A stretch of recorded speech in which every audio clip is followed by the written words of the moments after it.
Hello everybody, my name is Squaggy and this is Deck Inspection. Here in Deck Inspection, I'm going to give you an overview of the deck, then I'm going to give you a showcase match, and finally we'll do some reflections on where I think the deck stands in the current metagame. Today, we're going to be inspecting Deeplands. These thoughts of mine must be a sign that I...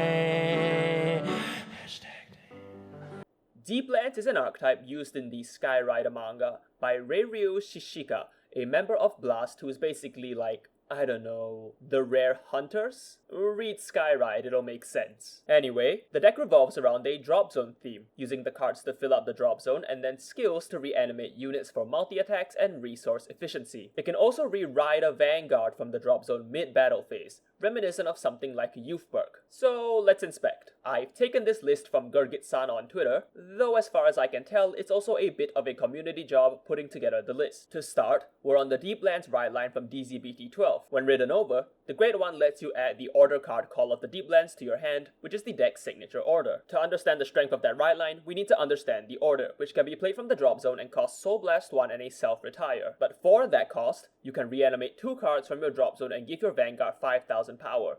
Following that, the order does as follows. If it's the first one that you've played, it then sits in your order zone. If it's the second or more, you can bind it and it makes the order's continuous 5,000 power stronger. The con in question is that in your order zone, if your opponent's Vanguard is grade 3 or greater, your Deeplands units resurrected by the order or your Vanguard will have plus 5,000 power, 10,000 if you've played another Call of the Deeplands this turn. This includes the units brought back by your Vanguard's mid-battle skill, including the rerolled Vanguard, making for way higher power. Thus, we are on 4 of the order so we can consistently build our boards and have good power into the late game. Jilgun, the grade 2 ride line when ridden over, can mill 2 cards off the top 7. Finally, Regoregnus is our Vanguard who can Energy Blast 2 and reanimate any unit in the drop zone. Then, at the end of the battle, you can Counterblast 1 and retire 2 rearguards to reride a differently named Regoregnus with -2 drive. This effect has more pressure than it seems because it keeps the trigger power from the first 2 checks onto the next Vanguard, making it less appealing to hardguard this Vanguard. Speaking of which, the target for this reride is Athenashios, who we are on 4 of. When rerolled, you can Soul Blast 1 to call the original Regoregnus to a rearguard circle, but at the end of the turn you reride the called unit. Keep this in mind, you can Soul Blast Regoregnus for the cost first, and then call the Soul Blasted unit via Athenashios. And when Athenashios attacks, if your opponent's Vanguard is grade 3, you gain +1 drive, and he also has 5,000 shield per grade of your Deeplands Vanguard, so all of the copies aren't just cloggy grade 4s, of which we are on 4 of him. For rares, we're on 2 Rotting Usurp Dragon, who comes back on his own when your grade 3 Vanguard is placed. He gives consistent Call of the Deeplands fodder, but it's also a way to get your 6 attack in the deck. Then we're on 4 Orgody, who can Counterblast 1 or move a card from the hand to the soul to draw 1, gaining 5,000 power if your Vanguard is grade 3, being a 10,000 point shield at all times as well. This is how you'll dig for cards in your hand. We're also on 4 Mative, who has the default text, and also when she attacks, if you've called units back from the drop zone, you can Energy Blast 2 to gain 5,000 power and stun a rearguard. Energy use is pretty light in this deck all things considered, so you'll be stunning a fair amount. We're also on 4 Glean, who when called from the hand can mill 1 from the top 3, and when retired can Counterblast 1 to draw a card. We're also on 4 Philanders, who's going to be our main booster, and also to dig for all the Call of the Deeplands and the Deeplands units that we're going to be calling back later on. Milling the order is really crucial for seeing the board that you want every turn and having your power scale up. Finally, we're on 4 Sentinel, 1 Twin Cast, 8 Crit, 3 Front, 4 heals, 2 of them being the Restand heal, and 1 Bless Favor. Okay, let's get rolling in the deep and see what Deeplands can do. I only have 1 game, but it is a good one, so hopefully you're okay with that. I'm going to show this game against Sweetlinker. I think it's a good showing of what the deck can do and its potential. We're going first and we're going to discard Rotting Usurp and then pass the turn to our opponent, who's going to draw for turn, discard the Sweetlinker that moves the soul on discard, and then draw 1 card going second. They'll just swing with their Vanguard and we will take it. We don't want to get damage denied in Deeplands, we need Counterblast basically every turn. We will discard Athenashios and ride into Jilgun with its skill. We're going to search for Call of the Deeplands and add it to our hand. Then we'll call an Orgody to use its skill to move a card to soul and draw 1 card, and then call another Orgody and then swing going 10. They're going to guard that. We're going to swing 10 again with our Vanguard. They're not going to guard. We're going to check a perfect guard and they're going to take a point of damage, and they will also guard our final Orgody. We will pass to our opponent, who is going to discard the grade 1 again, moving it to the soul to ride into grade 2, and then they're going to check the top 7 cards of their deck, move a Vrati to the soul, and then put the Restander into their hand. They will call a Veilfur from this position and counterblast 1 to draw 1 after soul charging 1, which is useful in, Sweet Linker obviously. They'll swing 10, we'll intercept with one of the Orgadies to call it back. They'll swing with their Vanguard, and again we will not guard. They will check a crit and we will take 2 points of damage, putting our Elementaria into the damage zone Wolf. We will discard Call of the Deeplands to ride Regaregnas, and then discard Mative and Glean using our Ride Line skill. And when we ride into Grade 3, we're going to be able to call a Rotting Usurp Dragon from our drop zone. We can then use this Rotting Usurp Dragon for the cost of Call of the Deeplands alongside the card that we move to Soul with Orgady to call back a Glean and to call back one Mative. Our Vanguard also gains 5,000 power, and then we will use Mative's skill to Soul Blast 1, check the top 5 cards of our deck, and call another Rotting Usurp. Just get it into rotation, the other adds are not very good. Then, we're gonna Energy Blast 2 so that we can call back the Orgady from the drop zone, just so we can use our Counter Blast here and draw a card. Putting a Philander into our hand, pretty good. We're gonna look at the top 5 cards of our deck and put a Mative there and shuffle the deck. After swapping around our Orgady and our Mative's position so we have a bigger attacker in the front row, we are moving into combat. Orgady on the left attacks, and Autina will guard that, who will move a card from drop to soul. Then the other Orgady will attack for 10 to guard, which will be blocked with a trigger. Now Regaregnas attacks for 18,000, of which our opponent will not guard, and we will Twin Drive and check a heal trigger, giving the power into Regaregnas because Regaregnas' new form is going to keep the power increase. Speaking of which, we'll counterblast 1 and retire 2 to rewrite Athanasios. With his placement, Rotting Usurp Dragon comes back, and we can Soul Blast out the Regaregnas to call back a Regaregnas. First, the rear Regaregnas swings, which gets intercepted, then our Rotting Usurp Dragon will swing for 15 to guard, which they will, and then our Vanguard will swing for 31, which they are not going to guard, and check the over trigger, which denies them a point of damage, but also keeps them in a pretty healthy range. They're going to discard a card and ride into Vrathi. With the Grade 2 Ride Line skill, they'll call Lycory from their hand, search their deck, and put a Lycory to the soul, then they'll draw 1 card. With Lycory's skill, they'll look at the top 5 cards of their deck and then call a card as well. They're also going to put 1 card for the drop to the soul in the process. Lycory will give herself and the card that she calls 5,000 power, and the next Lycory that she calls is going to do the exact same thing. Moving a card from the drop to the soul, Energy Blasting 3 and looking at the top 5 cards of the deck, and then calling a card from among them. Of which, she's going to call out a Veilfur, probably pretty slim pickings among the 5. But Veilfur is still able to soul charge 1, maybe not counterblast 1 to draw 1, but she can move up and be a bigger attacker because she gains another 5,000 power from Lycory, but also gains 5,000 from her own skill because a Vrathi is in the zone. At the start of the turn, the Sweet Linker will soul charge a trigger unit, giving 5,000 power to her whole front row, and giving Vrathi an extra critical, but no extra drive here. Unfortunately, our hand is kind of weird. We can't really guard the center line in a way that's kind of efficient, so we're probably just gonna have to perfect guard it, but first we'll take this one Lycory, and then we'll PG the center.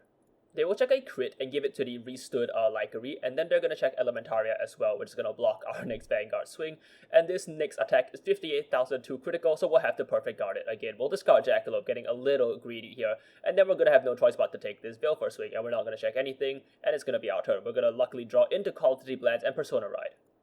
Now we're going to use Call the Deeplands after we call back our Rotting Usurp Dragon, retiring one of the Rotting Usurp Dragons to call back an Orgady and a Mative. And with Orgady's skill, we're going to Counterblast 1 to draw a card before we use Mative Soul Blast 1 to check the top 5 cards of our deck and call 1. We're going to draw into a heal trigger of Orgady, which isn't great. We'll Soul Blast 1, look at the top 5 cards of our deck, and call another Philander. I mess up a little bit here, don't worry about it. Then we're going to call the Philander to behind the Mative. We'll slowly adjust the powers as the turn goes on, but Philander has an extra 10,000 from its own skill. The units called by Call of the Deeplands have an extra 10,000 power, Orgady himself having another 5,000 power before we move into the battle phase. Orgady attacks for 35, and they're going to guard with a front trigger and an intercept by Veilfur. Our Mative is going to swing, gaining 5,000 power through Energy Blasting 2 and stunning the other Lycory in the front row. They're going to check a critical defensively, which is rough, but we can still make it through. Our Vanguard has 5,000 more than what is reflected. Because of Call of the Deeplands, we'll check a critical trigger giving all effects at the center line, and check the last heal trigger in our deck, healing out the twin cast that we put there last turn. Here, our opponent will damage check a crit, and then another crit, putting them at a 43,000 base. Rough. We'll still Counterblast 1 and then rewrite the Regaregnas from our drop zone, calling out the old Regaregnas to the sides and calling a Rotting Usurp Dragon back from the graveyard as well, because we have written a new Grade 3. The Regaregnas cult will gain 10,000 power from Call of the Deeplands, and our Vanguard will as well, alongside the trigger power. We also gave all the triggers to Glean if you didn't see it just now, so that attack's way more threatening. 41,000 has to go into Lycory unfortunately, and our Vanguard will swing. 15k will be no pass, and we're going to check a blank anyways. Then we're going to swing for 51,000, which they will Elementaria Sanctitude, and that will be our turn, and it'll pass over to them. They miss Persona Ride, which is good for us, but they still have a Lycory on their board. They'll call a heal trigger, getting kind of desperate here, and they'll soul charge a normal unit. The Vanguard will gain 10,000 power and +1 drive, and because she is Sweet Link, the rest of the board will gain 5,000 power. Lycory will swing for 15k and will guard with Glean. As our opponent attacks for 23,000, they're going to Counterblast 1 and restand Lycory. And then we are going to guard with 2 heal triggers and 1 twin cast, putting us at more than 3 to pass, so only the over trigger, but they have already used their over trigger, so they can't break this. They're going to drive check now, check a heal trigger and heal 1 point of damage, giving the power to Lycary. Then they will check a perfect guard and Eureka here. It may seem like their hand is kind of small, but keep in mind they're going to heal 1 at the end of the turn. We're going to check a front trigger on this attack, and then we're going to guard with our Pepper. Now with Sweet Linker's heal, things look a little different. We have to do 3 points of damage in 1 turn, otherwise they're going to have another chance to get at us. And we only have 1 Persona Ride in our hand and no orders to speak of, so we're going to watch them put 5 cards back to their deck, and then put one of the right deck cards out as well. We're going to draw for turn here into, that's pretty decent. We're going to Persona Ride here, drawing into the order that's even better, calling back the other Rotting Usurp Dragon, then playing the order again. I'm just putting them all there for visual clarity's sake, and then we're just going to do the same thing, calling back a Mative and a Orgody, and then Mative's skill is going to proc alongside Orgody's skill, who will Counterblast 1 and draw a card, because we've kind of reached the tail end of the game, and we can afford to use the Counterblast like that. We'll Soul Blast 1, check the top 5 cards of our deck, and we're going to just add Call of the Deeplands to our hand, because Mative can also add orders to our hand. Finally, we are going to Energy Blast 3 and call back the final Philander for our formation. This is kind of the ceiling of the deck that we are aiming to reach at some point in the game. So stop me if you've seen these numbers before, but we're going to swing 35 with Mative, also stunning the Intercept. They're going to check nothing. We're going to swing Orgody. They're going to check a heal trigger, putting them at 23. And they're going to heal 1 because we're at 4.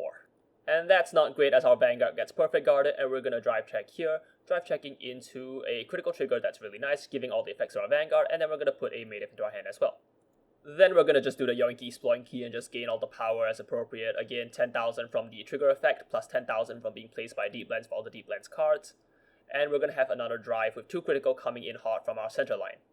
If this connects, I do win. However, they have another perfect guard. We're going to drive check here, drive checking another Resurrectness for next turn. We're going to swing for 41,000. They're going to take this, and I can just tell they have a way to guard this, and they do, passing the turn over back to them. But they have very few resources, and even Lycary cannot stand. As such, they're just going to EB7, considering they did an Energy Blast 3 last turn, move Lycary back, and then call another Lycary. They don't even have the energy to use her skill, but they're going to call another Great One to the back row, who's going to give 5,000 power to Vrati. They're going to Soul Charge 1, and they're going to give another 10,000 power to Vrati, and then they're going to give 5,000 power to everything else because of Vrati's Sweetling skill. Here they're going to swing for 15, and I'm going to guard with my Mative. They're going to swing with their Vanguard right after this, and you can see me on screen right here furiously checking to see how many crits are out of the game, of which 7 are all in public info zone, so at most they have 1 left in their deck. Either they don't check it, which is the more likely option, or they do, and I get to complain. So either way I win, and they will check nothing, so I'll take 1 point of damage, check my own crit, and gain 10,000 power to my center line, which Lycary cannot really break, so she's just going to swing into Rotting Usurp Dragon, while my Vanguard is safe, swinging at 28,000 from the rear guard, which Orgody will guard. From this position, it's just a hop, skip, and a jump away from lethal. As they heal out into 4, it's not going to matter because we have 6 attacks coming up as we just do the normal Yoinky Sploinky yet again. So I'll kind of just let the clip play for itself, and you're going to just see the same thing you've been seeing over and over again, but this is just what the deck does. It is just very good at producing this one end board over and over and over again, using the order and using the Vanguard skill. Whether you find that fun or boring is kind of up to you, but I think it's pretty neat anyways.